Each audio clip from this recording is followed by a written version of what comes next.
क्या आप जानते हैं कि एक छोटी सी गलती पूरे गांव को भारी पड़ सकती है? क्यों उस दिन गांव में चूल्हा जलाते ही हाहाकार मच गया? क्यों राजा का महल राख हो गया, लेकिन एक गरीब कुम्हारन की झोपड़ी सुरक्षित रही? आज हम आपको सुनाएंगे शीतला माँ की वो प्राचीन और शक्तिशाली कथा, जिससे सुनने मात्र से घर के सारे रोग और क्लेश मिट जाते हैं। अगर आप भी अपने परिवार की सुरक्षा चाहते हैं तो इस कथा के एक एक शब्द को ध्यान से सुने, क्योंकि अंत में एक ऐसा रहस्य है जो आपकी किस्मत बदल सकता है। बोलिए शीतला माता की जय। चैत्र मास के कृष्ण पक्ष की अष्टमी, जिसे हम बसोड़ा कहते हैं, उस दिन माता शीतला की पूजा का विशेष महत्व है। चेचक, देह ज्वर और मौसमी बीमारियों से रक्षा करने वाली माँ शीतला जो भक्तों को आरोग्य प्रदान करती हैं। आज के इस वीडियो में हम सुनेंगे माँ शीतला की अद्भुत कथाएं और जानेंगे पूजा की विधि। माता सबको शीतलता प्रदान करें, यही कामना है।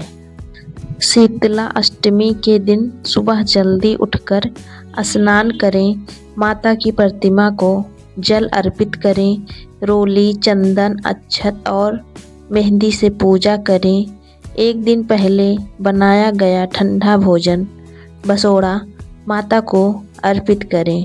इस दिन घर में चूल्हा नहीं जलता है। ब्राह्मणी और शीतला माता की व्रत कथा। पुराने समय की बात है। एक गांव में ब्राह्मण और ब्राह्मणी रहते थे। उनके 2 बेटे और बहुएं थीं। शीतला अष्टमी का दिन था। सबने ठंडा भोजन बनाया, पर बहुओं ने सोचा बच्चे छोटे हैं, ठंडा खाएंगे तो बीमार पड़ जाएंगे। उन्होंने चुपके से गर्म खाना बना लिया। ब्राह्मणी पूजा करने गई, लेकिन बहुएं नहीं गईं।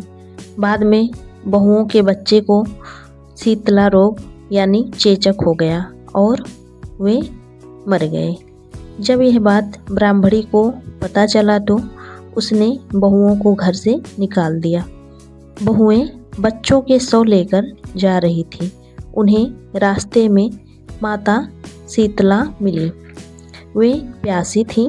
बहुओं ने उन्हें ठंडा दही खिलाया। माता प्रसन्न हुई और बच्चों को जीवित कर दिया। यह कथा हमें सिखाती है कि श्रद्धा और नियम के साथ ही पूजा करनी चाहिए।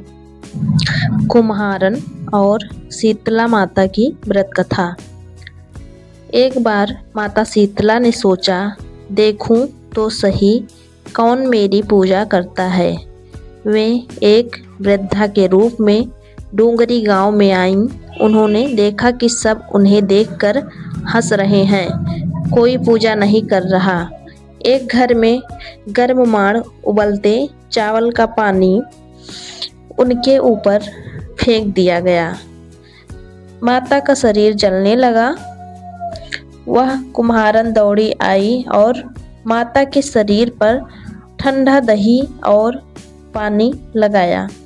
माता ने कुम्हारन की सेवा से प्रसन्न होकर वरदान दिया कि मेरी पूजा का मुख्य अधिकार केवल कुम्हार जाति को होगा, और जो शीतला अष्टमी को ठंडा भोजन खिलाएगा उसके घर में गरीबी नहीं आएगी। माता की कृपा से कुम्हारन धनी हो गई और उस गांव का नाम हो गया सील की डूंगरी।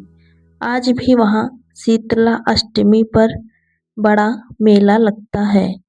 यह कहानी हमें याद दिलाती है कि माँ शीतला को सच्चे मन की भूख है। आइए जानते हैं पूजा में नीम और जल का महत्व। पूजा में नीम के पत्तों और ठंडे जल का उपयोग होता है। नीम एक नेचुरल एंटीबायोटिक है। इस समय हवा में बैक्टीरिया बढ़ने लगते हैं। ऐसे में नीम और ठंडे जल का छिड़काव घर को संक्रमण युक्त रखने का एक प्राचीन तरीका है। तो दोस्तों, शीतला अष्टमी सिर्फ एक परंपरा ही नहीं है, बल्कि हेल्थ अवेयरनेस का दिन है। यह हमें सिखाता है कि ऋतु बदलने पर खान पान में बदलाव कितना ज़रूरी है। इस साल जब बसौड़ा मनाएं तो याद रखें कि आप अपनी सेहत की भी रक्षा कर रहे हैं। तो हे शीतला माता, जैसे आपने ब्राह्मणी और कुम्हारन पर कृपा की, वैसे ही सब पर करना। कहानी कहने वाले, सुनने वाले और हुंकारा भरने वाले सब पर कृपा बरसाए रखना। बोलिए शीतला माता की जय।